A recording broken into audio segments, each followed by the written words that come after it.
नमस्कार स्वतंत्र उपस्थापना को आपण मानक स्वागत करुछि मु शक्ति। नीलाद्रीनाथ महाप्रभु श्री जगन्नाथ अनन्य तांकर लीला नीलाचल रे लागि थाए तांकर नित्य लीला 12 मासरे पालन हुए 13 यात्रा विविध प्रकार जानी यात्रा मध्यरु तांकर प्रमुख यात्रा रथ यात्रा। एही यात्रा द्वादश यात्रा मध्यरु श्रेष्ठ यात्रा। तेबे महाप्रभु एही यात्रा रे विजय करिबा पूर्वरु श्रीक्षेत्र रे पालन होइथाए आउ दुई यात्रा, गोटिए चंदन यात्रा और अन्यटी स्नान यात्रा। चंदन यात्रा 42 दिन धरी अनुष्ठित हुए। बाहर चंदन रे 21 दिन दियो माने नरेंद्र रे चाप खेली थांती। चाप खेलिबा सह अनुष्ठित हुए भौरी यात्रा। एथिसह भौरी रे पालन हुए रथ चक डेरा नीति। महाप्रभुंक एही अनन्य कथा और महिमा को नहीं आमर यही स्वतंत्र उपस्थापना श्रीक्षेत्रे भौरी। बेस रमणीय श्रीजीउंकर एही चंदन यात्रा 21 दिन बाहर चंदन रे दियो माने नरेंद्र रे चाप खेली थांती। चंदन ठाकुर माने विमान और पालिंकी रे विजय करी सुंदर पटुआरा रे नरेंद्र सरोवर को यात्रा करी थांती। दियंक चाप खेल पाई प्रस्तुत ही रही थांती दुई चाप नंदा और भद्रा।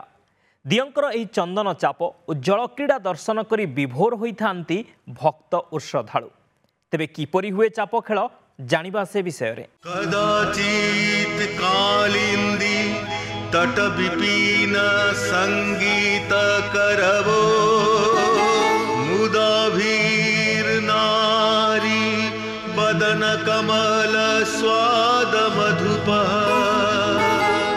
रमा शंभोर ब्रह्मा सुरपति गणेशार्चित पदो जगन्नाथ स्वामी नयन पथगामी भवतु मे। महाप्रभु श्री जगन्नाथ कोटि ओडियार आराध्य तथा प्रातः स्मरणीय देवता। सबु लीलारे से लीलामय। तांको लीला भी अनन्य। 12 मासरे दियंकर पालन हुए 13 जात। सबु जातरे तांकर खोजा पड़ती भक्त। भक्त जोठी से सेठी। से जेमिति भक्तर भगवान सेमिति भगवान को पाई तांको भक्त भी महान।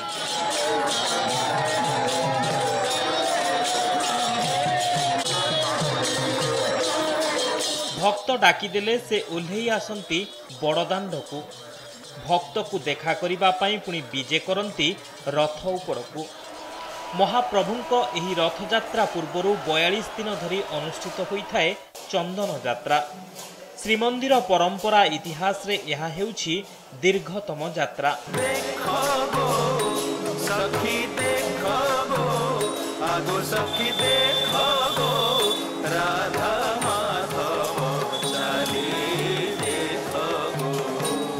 महाप्रभुंको चंदन यात्रा। एही यात्रा भक्त आमोददायिनी यात्रा भावे ख्याति लाभ करिछि। एही चंदन यात्रा पालन पछरे रहिछि एक पौराणिक मत। कुहा जाय विराट राजा श्रीकृष्ण और बलरामंकु रामकृष्ण रूपरे पंचु पांडवंक सह दर्शन करिबाकू चाहिथिले। राजांकर एही इच्छा को भगवान श्रीकृष्ण पूरण करिबा फलरे सृष्टि हेइथिला विराट जलाशय। तैयारी हेइथिला केली मंडप। संभवतः सही कारणरू मदन मोहन रामकृष्णंक सह पंचु पांडव नरेंद्र रे जल क्रीड़ा करिथिबा जना जाय।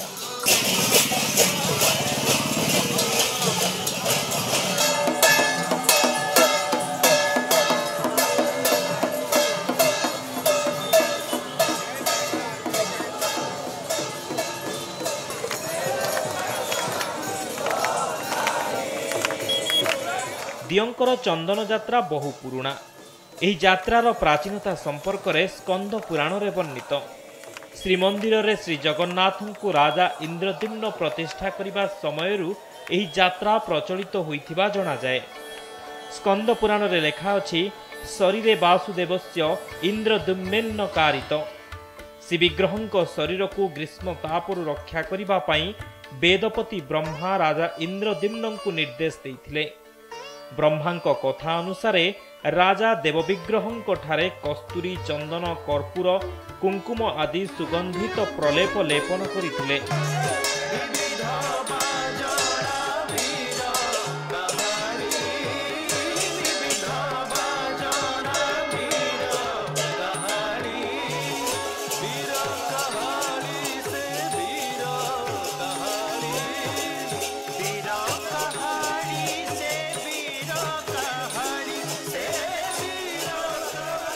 चंदन यात्रा परम ब्रह्मଙ୍କ मानवीय लीलार एक अंश।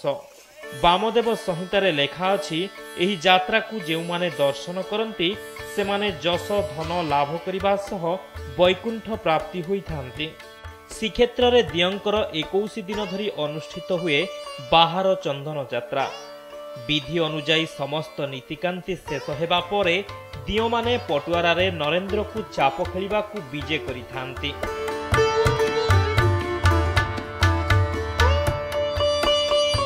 महाप्रभुଙ୍କ चलंती प्रतिमा मदन मोहनଙ୍କ सह रामकृष्ण श्रीदेवी और भूदेवी मणि विमान पालिंकी रे विजय करि थांती। साथी रे अन्य पंच महादेव चाप खेलिबा को आसी थांती। महाप्रभुଙ୍କ एही चंदन यात्रा बेस भावभक्तिर सह पालन होई थाए। श्री जगन्नाथଙ୍କ चंदन यात्रा रे दियंकर चाप और जलकेली दुई भाग रे विभक्त। प्रथमटी दिन चाप और द्वितीयटी रात्र चाप। दिन चापरे एक घेरा बुली कूलरे लागिला परे दुई चाप एकत्र होई थांती। रामकृष्ण और मदन मोहन को वंदापना परे जगती उपरकू विजय करती। एहा परे चंदन कर्पूर कस्तूरी और जायफल युक्त सुबासित जलरे स्नान करती। जल लागी हेबा परे सादा बेश होई शीतल मणही और पूजा होई थांती। जगती उपरे सुना अलंकार लागी होई दियो माने बेश हुअंती। परे भीतर को विजय होई नरेंद्र चकड़ा रोषरे होइथिबा मांडुओ भोग सारी बिड़िया मणही हुअंती। परे महाप्रभु राति चाप को विजय करती।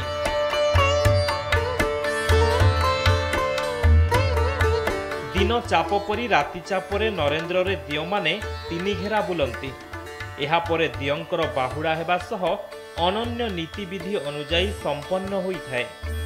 चंदन यात्रा समय रे दियंक चंदन बेश परी प्रभु अलारनाथंकर होई थाए चंदन बेश। चंदन यात्रा बेले दियंकर एही बेश अत्यंत मनमुग्धकर।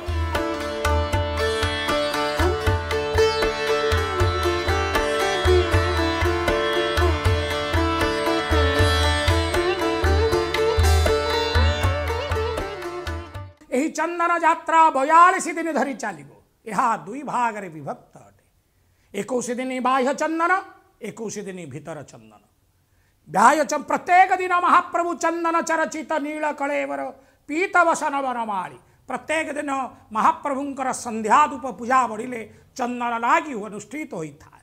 परंतु वैशाख शुक्ल तृतीया तिथि ठारू 42 दिन पर्यंत महाप्रभुंकर स्वतंत्र प्रचंड ग्रीष्मर निदागरु महाप्रभु श्रीअंग को शीतल करिबा पाए सेवायत माने आपाद मस्तक पर्यंत महण महण चंदन घटुआरी सेवक घुरी थांती। पुष्पालक महाप्रभुंकर श्रीअंग रे लागी करि थांती। महाप्रभुंक चंदन यात्रा दीर्घतम यात्रा। एही यात्रा रे 21 दिन बाहर चंदन यात्रा रे चाप खेली थांती श्रीजीव। यात्रार 20तम दिन रे नरेंद्र रे अनुष्ठित हुए भौंरी चाप। भौंरी चाप खेल और पूजा नीति विधि अनुଯାयी संपन्न होइथाए। स्कंद पुराण वामदेव संहिता आदि शास्त्र रे महाप्रभुंक एही चंदन यात्रार महिमा कथा वर्णना करा जाइछे। तेबे भौंरी यात्रा दर्शन कले केउ पुण्य फल मिले जानिबा से विषय रे।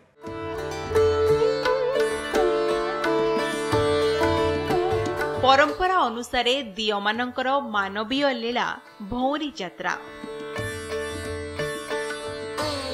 21 दिन धरी श्रीक्षेत्र रे पालन होइथाए। एही चंदन यात्रा विधि अनुଯାयी संपन्न हुए पूजा नीति।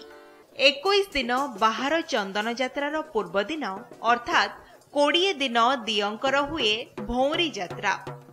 विधि अनुଯାयी एही दिन जातभोग सरिबा परे महाप्रभुंक चलंती प्रतिमा दिव्य भव्य शोभायात्रा नरेंद्र को आसीथांती। परंपरा क्रमे श्री मदन मोहन, रामकृष्ण, श्रीदेवी और भूदेवी पटुआर रे आसीबा समय रे बाजी उठी थाए घंटा घंटा काहाली।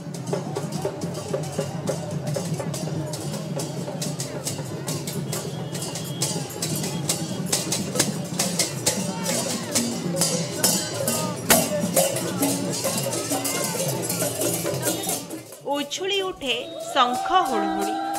पटुआर रे पंच महादेव सामिल होई नरेंद्र चाप को विजय करिथांती। एही दिन दिन रे द्विप्रहर धूप और जात्रांगी धूप एकाठी होइथाए। बाहर चंदनर 20 दिन रे भौरी रीति रे चाप खेलंती दियो माने। भौरी यात्रा रे रात्र चाप नरेंद्रर चारिकोण रे 7 घेरा बुले। एही दिन राति चापरे दियो माने नरेंद्र पुष्करिणीर प्रति कोण रे 7 घेरा लेखाए चाप खेली थांती। शेषरे पुष्करिणीर मध्य भागरे 7 घेरा नौविहार करिबा परे संपन्न होइथाए भौरी नीति। दियंकर एही भौरी नीति महोत्सव बा पर्व भावे पालित होइथाए। नरेंद्रर प्रत्येक कोणरे नौका को भौरी करा जाए। 21 दिन रे द्विप्रहर धूप और जात्रांगी धूप एकाठी हेला परे हळदी पानी नीति हुए। प्रथम दिन भली चाप कूଳରେ लागिला परे रामकृष्ण और मदन मोहन, भूदेवी, श्रीदेवी एकाठी होई बंदापना हळदी पानी पिचकारी खेलती। एही दिन केवल दिन चाप हुए, मात्र राति चाप हुए नहीं। बाहर चंदन परे दियंकर आरंभ होइथाए भीतर चंदन नीति। ज्येष्ठ कृष्ण एकादशी दिन दियंकर हुए जल क्रीड़ा नीति।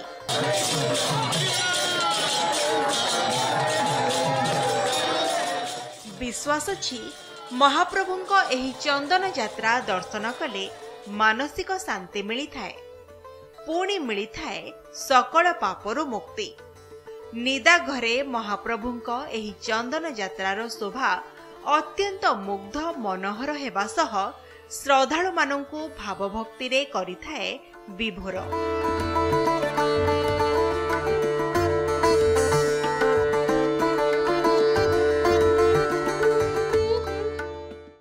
जो नरेंद्र सरोवर को 21 दिन यात्रा करिवे महाप्रभु नौका विहार करिवा। मणि विमान रे विराजमान करंती भूदेवी श्रीदेवी। राम राम कृष्ण बेहनी भाई आगे चढ़ंती चहड़ पकाई गो, चहड़ पकाई गो।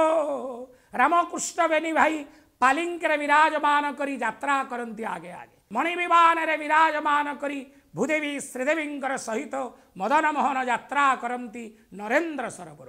बाटरे विविध पंक्ति खाई दंड संगीत महाप्रभुंकर श्रवण करी नरेंद्र सरोवर रे सुनंदा बैराठिका चाप नाम चाप द्वय विराजमान करिथांती। चाप उपरे विराजमान करंती एवं भौरी जात दिन महाप्रभु दिन चाप सरिला परे पुनर्वार महाप्रभु जगति उपरे नरेंद्र स्थित जगति उपरे जल क्रीड़ा करंती। जल विहारी जल रे थाई सुणंती गुहारी। भौरी यात्रार परदिन होचे हळदी पानी। ततपरे से दिन हळदी पानी गाधेइबे। ततपरे भीतर चंदन आरंभ। बाहर चंदन यात्रा शेष हेबाकू आउ गोटिए दिन बाकी थाए। चलचंचल होई उठे नरेंद्र पुष्करिणी। एही दिन अनुष्ठित हुए भौरी यात्रा। श्रीमंदिर रे श्रीजीउंक सकाळ धूप नीति सरिबा परे रथ खळाकू आज्ञामाळ विजे करंती। विधि मुताबक पूजा पाठ पर संपन्न हुए चकडेरा नीति। तेबे एही नीति किपरि हुए जानिबा से विषय रे।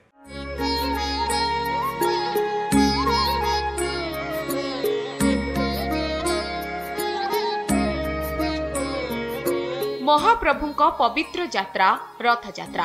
अक्षी तृतीयरु रथ अनुकूल नीति परे एही यात्रा पई आरंभ होइथाए रथ निर्माण कार्य। रथ निर्माण पई राजांक नौर पाखी तैयारी होइथाए रथखला। महाप्रभुंक रथ निर्माण पई एही रथखला होइथाए चलचंचल। परंपरा मुताबक रथ निर्माण कार्य सामिल होई थांती भोई सेवक और महाराणा सेवक माने।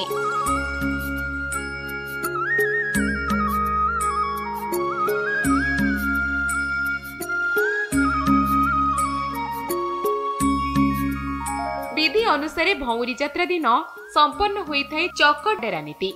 श्रीमंदिर रे श्रीजीव सकाळ धूप नीति सरिबा परे श्रीमंदिर पूजा पंडा शांत माने महाप्रभु आज्ञामाल रथ खला को विजे कराई थांती। एही आज्ञामाल रथ अनुकूल दिनर आज्ञामाल परी अधरमाल होइथाए। तीनी रथ पई तीनी आज्ञामाल विजे परे भोई सेवक माने तीनी रथरे दुईटी लेखाएं चकरे गोटिए लेखाएं अख संजोग करिथांती। एही नीति रे नाहाका और अख सह चक जोड़ा जाइथाए। चक डेरा नीति हेबा बेले हरिबोल ध्वनि रे उछुली उठे बड़दाण्ड। विधिमते प्रथमे श्री बलभद्र चक डेरा नीति कराए। एथिरे सामिल होइथांती भोई सेवक और महाराणा सेवक।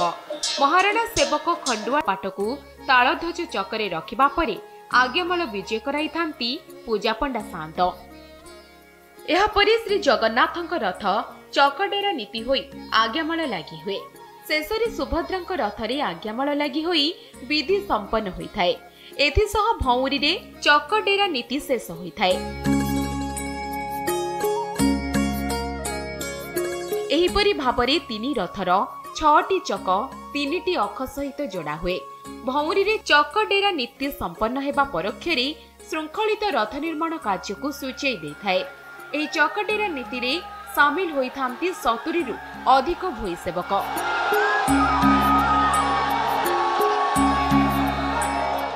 अक्षय तृतीयार 20 दिन महाप्रभुंकर भौरी यात्रा दिन सकाळ धूप पूजा बढ़ी सारिबा परे पुनर्वार महाप्रभु आज्ञामाल प्रदान करिवे रथ खड़ाकू। पूजा पंडा सामंत गण माने तिनि बाड़रू महाप्रभुंकर अधर चुंबित माला मुकुंद शिरसाम नुपम प्रमोद लाभाधरी कृत सुरद्र मकांत गंधम घंट वाद्य सहित माज्ञामालासी रथ खड़ारे अक्षदंड सहित चक्रर संजोग को रथ चक महाप्रभुंकर टेका जाए। मूल अक्षदंड सहित चकर संलग्न होता है। महाप्रभुंकर उक्त कार्य समापन परे महाप्रभुंकर भितरे भौरी जात पाई पावन पुरुषोत्तम क्षेत्र श्रीक्षेत्र एक भाव गंभीर वातावरण सृष्टि। घंट मृदंग कहाड़ कड़ाम गीतम च नृत्यम तथा विविध नाम कीर्तन संगीत विविध नाच नृत्य गीतरे समग्र बड़दाण्ड प्रकंपित होउचंती। महाप्रभुंकर भितरे चंदन लागी बढ़िले। महाप्रभु चंदन वेश सरिबा परे जात भोग अनुष्ठित होइथा। जात भोगरे महाप्रभु जोड़े खाई दे यात्रा करंती नरेंद्र सरोवर को। श्रीजीव तीन रथ निर्माण रे जे सेवक माने सामिल होइथांती सेमानंकु कुहा जाउथला सप्तरथकार। ए सप्तरथकार हेउछंती गुणाकार, मुख्य रथकार, लौहकार, छेकाकार, रूपकार, चित्रकार और सूचिकार। ए 7 निजोग मध्यरे गुणाकार थिले रथर मुख्य स्थपति। मुख्य रथकार निर्माण करुथिले रथर मुख्य अंश।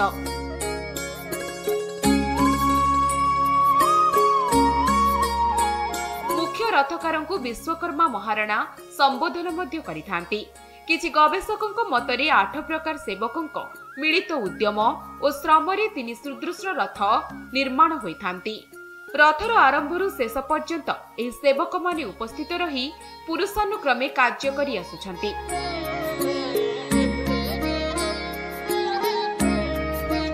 रथ निर्माण रे विश्वकर्मा महाराणांक भूमिका बेस गुरुत्वपूर्ण। ଏହି सेवक माने वंशानुक्रमिक भावे साड़ीबंधा सेवक भावे सेवा करिथांती। श्रीमंदिर सत्वलिपिर 105 नंबर सेवारे विश्वकर्मा महाराणांक सेवा संपर्क रे उल्लेख रहिछि। पवित्र अक्षय तृतीय दिन श्रीमंदिर प्रशासन तरफरु मुख्य महाराणांक मुंडरे साड़ी बंधा जाई बरण करा जायथाय। एक समर्पित भाव नै विश्वकर्मा महाराणा सेवक माने रथ निर्माण कार्य रे निजको संपृक्त कराइथांती। भोई सेवक और अन्य सेवक माने महाप्रभुंक रथ निर्माण कार्य रे निजको सामिल करी भाग्यवान मने करिथांती।